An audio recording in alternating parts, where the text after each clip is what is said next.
پیار پیار یا پھر چھیڑ چھاڑ میں بہن بھائیوں اور دیگر خاندان والوں کی طرف سے عطا کیے گئے عرفی نام عموماً معنی خیز اور شخصی غماز ہوتے ہیں۔ عرفیت برجستہ اور باربط ہو تو تمام عمر ساتھ جیتی ہے۔ کوتوال ایک عمدہ لفظی ترکیب تھی جو بڑے بہن بھائیوں یا شاید کسی خاندانی بزرگ کی طرف سے ودیعت ہوئی۔ برطانوی راج میں ذیلدار، تحصیلدار اور مختار کار کو کوتوال پکارا جاتا تھا۔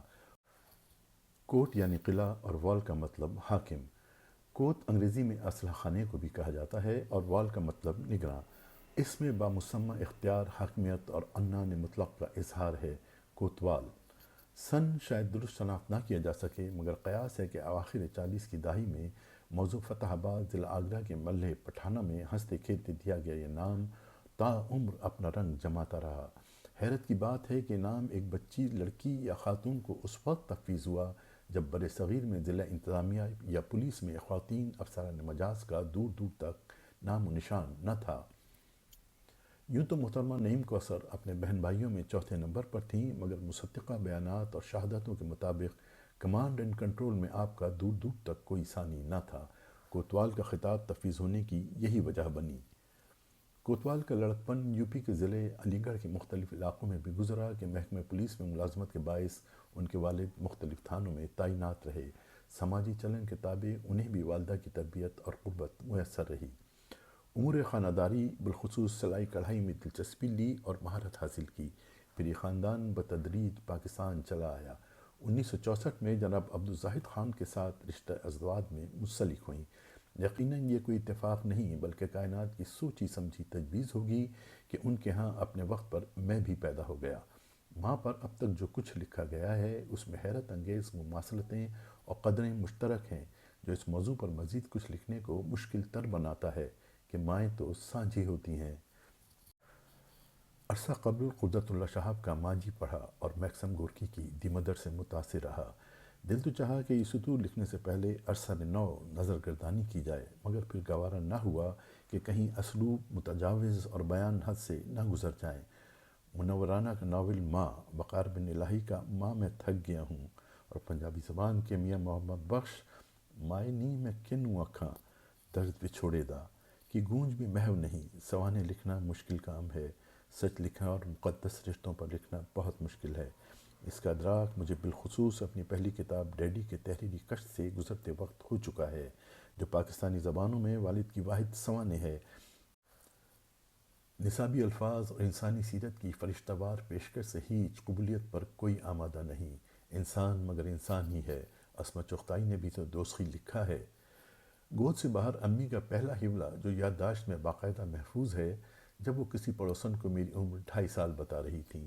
کچھ اور مناظر میں تانگے پر سواری، 10 تک گنتی ازبر سنانے پر ٹافی کے انعام کے ساتھ باہر گلی میں بھائی جان کے ساتھ کھیلنے کی اجازت، 3 بھائیوں کے لیے نقرئی جامے وار کی دیدہ زیب شیروانی، ٹوپی اور سفید براق پاجامے جن کی دھوم محلے میں مچی رہی۔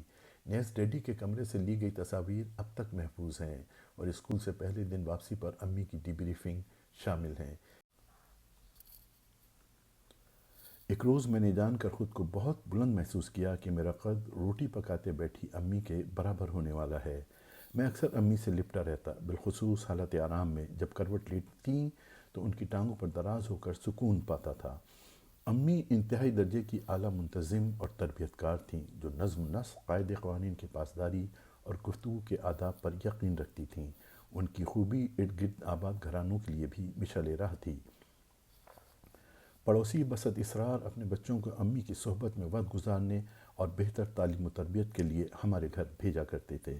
اپنے 7 بچوں کی اسکول میں باقاعدہ حاضری اس طرح ممکن بنانا کہ کوئی ایک بچہ بھی اسکول جاتے وقت رونا تو دور، ناگواریت کا اظہار تک نہ کرے، امی ہی کا خاصہ تھا۔ ابتدائی جماعتوں سے بہترین نتائج کا سہرا امی ہی کو جاتا ہے۔ البتہ حساب کا مضمون پڑھاتے وقت ذرا کنی کترا جاتی تھیں، لیکن یہ کسر ڈیڈی سے سودا سلف کی خریداری سے واپسی پر حساب لیتے وقت وہ نکال لیتی تھیں۔ مہینے کی ابتدا میں ڈیڈی کی تنخواہ کا بڑا حصہ روزمرہ اخراجات کے لیے امی کے حوالے ہوا کرتا تھا۔ رائج الوقت طریقے کے مطابق ڈیڈی بازار سے سامان لاتے تو حساب لیتے وقت امی کوتوال بن جاتیں اور کئی دفعہ جمع تفریق کرتی تھیں۔ نیک سیرتی میں ڈیڈی کی شہرت کے باوجود امی کا حساب شکوک و شبہات کا مرقع رہتا اور دائمی رہا۔ اولاد کے بارے میں کوتوالی فرمان تھا کہ کھلاؤ گھوڑے کا نوالا مگر دیکھو شیر کی نگاہ سے۔ شیر کی نگاہ پہلی مرتبہ 100 تک گنتی ازبر کرتے بہت کام آئی۔ میں 79 کے ہندسے کی ادائیگی پر اٹک گیا، مگر عین سامنے شیرنی کی طرح تنی بیٹھی گنتی سنتی بے رحم کوتوال نے 79 اچھی طرح ازبر ہونے اور 69 اور 89 کے ساتھ گڑبڑ مٹا دینے تک گلو خلاصی نہ کی۔ صرف کامیاب سانس پھولتے رٹے پر ہی ٹافی اور کھیلنے کی اجازت ملی۔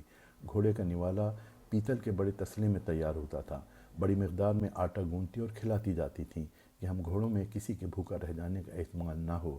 یاد کے دریچے میں محفوظ پیتل کا وہ تسلا بھی پیٹ بھر کر برکتی تھا، کبھی خالی نہ رہا۔ میں پراٹھے کھائے چلا جاتا تھا، پیٹ مکمل بھر جانے پر بھی سوالیہ اور پوچھتی تھیں۔ یہ ایک معاصرانہ عیاشی تھی کہ زیادہ تر گھرانوں میں عورتیں فی فرد ایک پراٹھا ہی پکانے یا چند پاپوں پر اکتفا کرتی تھیں۔ امی کے ہاتھ سے اتارے گئے لچھے دار پراٹھے پورے خاندان میں فرمائشی مقبول تھے۔ ایک دفعہ میں بغیر ناشتہ کیے اسکول روانہ ہو گیا۔ حیدرآباد کا ایف جی اسکول ہماری سرفراز کالونی میں مکان سے کم از کم 1.5 کلومیٹر دور تھا اور ہم روز پیدل جایا کرتے تھے۔ تھوڑی دیر بعد پہلی جماعت کے کمرے میں اخبار میں لپٹے 2 کنگ سائز پراٹھے بمیں انڈا آملیٹ کسی نہ کسی طرح امی نے مجھے سپلائی کروا دیے، جو میں نے دوران سبق استاد کی نظر سے بچاتے ہوئے فوراً اڑا دیے۔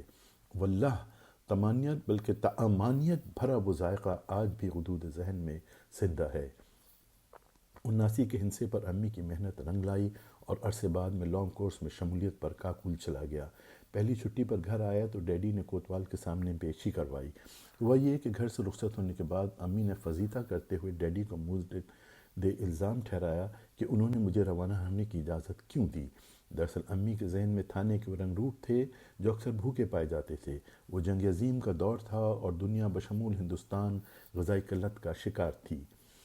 رنگروٹوں کو گنتی سے روٹی ملتی ہوگی۔ تھانے سے متصل گھر سے نانی بچی کچی خوراک انہیں بھجوا دیتی تھیں۔ میں نے ہر ممکن یقین دلایا کہ دوران تربیت اکیڈمی میں غذا کا خیال رکھا اور پیٹ بھر کر کھانا فراہم کیا جاتا ہے۔ میرے بیان پر کوتوال نے اعتبار کیا اور یوں پھر ہنسی خوشی بحال ہوئی۔ اس کے بعد تواتر سے گھر آنے پر امی میرے لیے ناشتے میں 2 انڈوں والی اکیڈمی کی روایت کو جلا بخشتی رہیں۔ کوتوالی میں 7 بچے پلتے رہے۔ آمدنی محدود تھی اور کسی بھی قسم کی اضافی امداد مفقود۔ ہجرت و نقل مکانی کے اپنے اثرات ہوتے ہیں جو بڑھ کر خدشات اور عدم تحفظ کے احساس کو جنم دیتے ہیں۔ آبائی مکان چھوڑ کر اگلی گلی میں منتقلی بھی محنت طلب ہوتی ہے، جائے کہ دوسرے شہر منتقلی یا دوسرے ملک ہجرت۔ مسائل اور ذمہ داریوں کا احساس گھیرے رکھتا ہے۔ آبائی گھروں میں گزرے وقت کے ساتھ پرکھوں کی قبروں کی یاد دامنگیر رہتی ہے۔ ایسے میں انسان ہمت ہار کر ڈھیر ہو جاتا ہے یا کمر کس کے دشواریوں کے عبور پر آمادہ۔ امی اور ڈیڈی نے دوسری والی راہ چنی، اپنی خواہشات، حاجات اور ضروریات پر اولاد کی بہتر پرورش کو ترجیح اور تعلیم اور تربیت کو فوقیت دیتے رہے۔ نتیجہ جلد سامنے آنا شروع ہو گیا۔ اعداد کے حساب میں بظاہر کمزور کوتوال لین دین میں محتاط اور خرید و فروخت میں محتاط تھیں۔ ایک ماہر زر کی طرح انہوں نے گھر کی معیشت چلائی اور اسے مستحکم کرتی چلی گئیں۔ اخراجات کو کبھی آمدنی سے بڑھنے نہ دیا۔ یہ ہرگز آسان نہ تھا۔ حیدرآباد شہر میں پہلے اپنے نیم پختہ مکان کو امی نے گملوں کیاریوں میں پودوں کی آبیاری و پرواخت سے سجایا۔ وہ پھولوں سے بہت محبت کرتیں اور انہیں کھیلتے دیکھ کر بے اختیار کھلکھلا اٹھتیں۔ چھوٹے مکان سے کراچی کے فراغ گھر میں منتقلی کے بعد بھی وہ حیدرآباد محبت سے یاد کرتی رہیں، مگر یہ محبت شیر کی نگاہ والی تھی۔ پشتو سے شدھ بدھ نہ ہونے کے باوجود کوتوال نجیب الطرفین پٹھان تھیں، جس کا اظہار ان کی عادات، انداز اور رویوں سے برملا کیا جا سکتا ہے۔ حلقہ یارہ میں ریشم اور زمانے کے بدلتے انداز و اطوار کے سامنے فولادی مومنہ۔ رخت سفر کے طور پر جانسوزی خود جھیلتے امی نے مجھے بلند نگاہی اور دل نواز سخن سکھلائے۔ آداب زندگی کے تعاقب کی دیوانگی ہو، رشتوں میں فرزانگی یا آداب فرزندی، کسی مکتب کی کرامات سے زیادہ امی کا فیضان نظر تھی۔ تخلیقی حسن کے ساتھ امی جمال سخن کی بھی پروردہ تھیں۔ پاول ولاسوف کی ماں نیفونا فلسفہ کی طرح میکسم گورکی اپنے نصب و حسب کے علاوہ رنگ و کسب پر بھی نازاں۔ ارد گرد بستی خواتین کے لیے مشعل راہ، سلیقہ شعر شاعر کی دل دادہ لاکھوں میں یکتا نظر آتی تھیں۔ صنائیت کے ہنر، شعور کے وصف اور ظرف آگہی سے بھرپور، فیصلہ ساز اور انتھک۔ کوتوال نے بچوں کی پروگرامنگ اس انداز سے کی تھی کہ زندگی کے ریل پر سب آٹو پر دوڑ پڑے۔ جوان اولاد اگر دوسرے شہر یا گھر میں بستی ہو تو والدین کے لیے ان کے ہر مستقل رہنا مشکل ہوتا ہے۔ مرکزی ادارے میں ملازمت اور قریہ بقریہ منتقلی کے دوران وہ گاہے بگاہے میرے ہاں چکر لگا کر عارضی قیام کرتیں اور باوجود اصرار واپسی پر مائل رہا کرتی تھیں۔ میری تنخواہ مگر تنخواہ میں برائے نام اضافہ سن کر ان کا بے لاگ تبصرہ تھا، بھرم بھاری پٹارا خالی۔ یہ ادبی تلازمے کی بہترین مثال تھا۔ مجھے اندازہ ہوا کہ وہ اپنا علم جھنڈا میرے ہاں بلند کرنے کے ساتھ اس گھر میں سرنگوں کا تصور بھی نہیں کر سکتی تھیں جس کی آبیاری انہوں نے جانفشانی سے کی۔ تاہم 2011 تا 2017 چند سال سکھر، لاہور اور پشاور میں عصر نو ان سے طبعی قربت نصیب ہوئی۔ عمر کے ماہ و سال سے تگ و دو کرتی کوتوال بہانے تلاش کرتی تھیں کہ اڑ کر اپنے بسائے آشیانے پہنچ جائے۔ گزشتہ چند سالوں میں سوشل میڈیا پر وسط ایشیا کے خوراک سے وابستہ چینل دیکھتے بے اختیار ان کی شبیہ ابھر آتی۔ ستان ممالک کے بزرگ خواتین گوشت سبزیاں کاٹتے پکاتے رسوئی سنوارتے امی کا سا انداز رکھتی ہیں۔ کہیں نہ کہیں جنیاتی رشتہ داری ضرور ہے اور کوتوالی تفاخر اور شیر کی سی نگاہ قائم رہنا بے وجہ نہیں۔ انتقال سے چند روز قبل جب ان کو کھانا کھلایا جا رہا تھا تو انہوں نے اسی شیر نگاہی سے پاس آنے کا اشارہ کیا۔ نرم پھلکوں کو کھیر سے ملاتے نوالے بنا بنا کر اپنے ہاتھ سے میرے منہ میں رکھتی رہیں۔ خبر ہی نہ ہوئی کہ یہ گھوڑے کے آخری نوالے کھلائے جا رہے ہیں۔ امی کے انتقال والے روز ان کے سامنے کھڑا تھا تو بے اختیار ان سے لپٹنے اور پہلو میں دراز ہو کر ٹانگوں سے چپٹنے پر دل مچلا۔ کئی ماہ سے صاحبہ فراش ہونے کی وجہ سے کمرے میں ان کا بستر ہسپتالی پلنگ پر تھا۔ دیگر افراد بھی موجود تھے۔ چارپائی کی گنجائش اور میرے وزن کو نہ سہار سکنے کے بے بنیاد گمان نے مجھے روکے رکھا۔ میری عادت رہی ہے کہ رخصت ہوتے وقت عمردار والدین کو اطلاع نہ دی جائے۔ خاموشی سے نکل جانا حکمت ہے تاکہ والدین پر اولاد کی موجودگی کا تاثر کچھ دیر مزید قائم رہ سکے۔ مگر زیرک اور ذکی حس کوتوال نے شاید مجھے بھائی جان سے اجازت لیتے ہوئے سن لیا تھا۔ پھیپھڑے نحیف ہو چکے تھے اور سانس دشوار تھی۔ میں نے پیشانی پر بوسہ لیا تو آنکھ کھلی اور حکم دیا کہ وقت سے چلے جاؤ، مبادہ ریل نہ نکل جائے۔ ہمارے ہاں ٹرین کے لیے لفظ ریل مستعمل رہا ہے۔ ابتداً مصر رہا کہ میں ریل سے نہیں جا رہا، مگر امی تکراری اصرار کرتی رہیں کہ ریل نہ چھوٹ جائے۔ پھر سرگوشی کی کہ میرے ریل کا وقت بھی ہو رہا ہے، میں بھی ریل میں جاؤں گی، تم اپنے ریل پر وقت سے پہنچ جاؤ۔ تقریباً 2 گھنٹے بعد امی پرسکون اپنے سفر پر روانہ ہو گئیں۔ ان کی اپنی اصل عمر سے ماورا میرے لیے تو 55 سال 6 ماہ اور 3 دن کی تھیں۔ دواؤں کے اثر میں انہوں نے ریل ادھار لی۔ ایک عرصہ تک میں ریل سے گھر آتا جاتا رہا، لہذا بکنگ اور روانگی کا ذکر ہوتا رہتا تھا۔ میری آنکھوں میں 6 اپریل 1987 کا منظر ابھر آیا جب رات 12:30 بجے والی خیبر میل پر کاکول کے لیے روانگی پر امی ڈیڈی سمیت گھر والے مجھے چھوڑنے تانگے پر سوار اسٹیشن تک آئے۔ سواریوں کی تعداد گنجائش سے قدر زیادہ تھی، مگر کوچوان باہمت ہو تو منزل پر پہنچ جاتے ہیں۔ ڈیڈی نے کمال دانشمندی سے آتے وقت طے شدہ 5 روپے کے عوض کوچوان کو واپسی کے لیے بھی پابند کر دیا۔ مصدقہ روایت کے مطابق واپسی پر امی گھر میں ملول اور تا دیر مغموم رہیں، شاید جلدی چھٹی پر واپسی کے لیے منتظر بھی۔ اب وہ مجھے ہمیشہ کے لیے آزردہ، منتظر، نڈھال و محزون روانہ ہو رہی تھیں۔ تدفین کے وقت قبرستان میں روایتی آوازیں، مشورے اور غیر ضروری ہدایات ہماری مستقل سماجی عادت بن چکے ہیں۔ 2016 میں ڈیڈی کی تدفین کے وقت میں کامیابی سے ان خرافات کو روکنے کا تجربہ کر چکا تھا، مگر امی کی دفعہ کچھ کرم فرما بھی ٹھان کر آئے تھے۔ ان کو خاطر میں نہ لاتے ہوئے اپنے فرزند نامدار کی مدد سے کوتوالی کھٹولا قبر کے متوازی رکھ دیا۔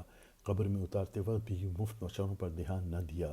امی کے جسد خاکی کو قبر میں اتارتے وقت بھائی جان سرہانے جبکہ نامدار پائنتی پر چوکس ہوئے۔ میری جگہ دونوں کے درمیان تھی۔ کمر کو اپنے ہاتھوں سے سہارا دیتے وقت دل ایک بار پھر مچلا کہ پہلو سے چمٹ سوئے خاک ہو جاؤں۔ روئے خاک، کائنات نے ایک خاص تدبیر سے مجھے کوئے خاک کیا تھا۔ اس تخلیقی کوہ کو خود اپنے ہاتھوں سپرد خاک کرنے والا تھا۔ بھائی جان جب چہرہ دیکھ چکے تو نامدار نے سفید گھونگھٹ واپس اڑا دیا۔ اب وہ مشکل ترین گھڑی تھی جو موت سے بھی زیادہ کربناک ہے۔ زمین کیوں کر ہوئے اپنا نشیمن، اپنا آشیاں، ماواں ٹھنڈیاں چھاواں۔ میں نے قبر میں لپٹنے چپٹنے کی ہمت نہ پا کر ایکا-ایکی قریب موجود منتظر گورکن کو اشارہ کیا کہ کوتوال کی لحد خاک پوش ہو سکے۔ جنازے کے شرکا نے بساط بھر مشت خاک سے مدد دی، بس میں کوتوال کے جسد خاکی کو قبر میں قبلہ رخ لٹا کر خود سے لپٹائے چپٹائے امی کو ہمیشہ کے واسطے اپنے ساتھ لیے پلٹ آیا۔